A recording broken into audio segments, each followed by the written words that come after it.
majina naitwa Ismail mtoto wa Hussein. Falaqad waqaftu amamakum, hakika nimesimama mbele yenu. Liu'arrida alaykum, ili nipate kuonesha kwenu baadhi ma nataallamu, baadhi ambayo tunajifundisha fi hadhihi almadrasati al-badawi, katika madrasa hii ya al-badawi.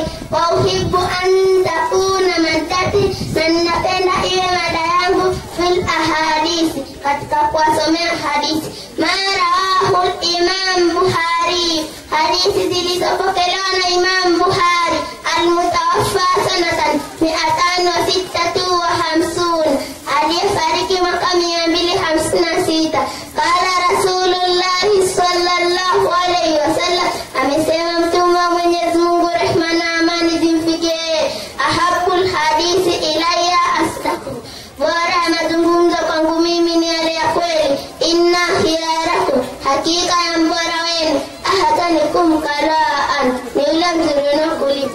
Wa hadha, assalamu alaykum wa rahmatullahi wa barakatuh. Wa alaykum assalam wa rahmatullahi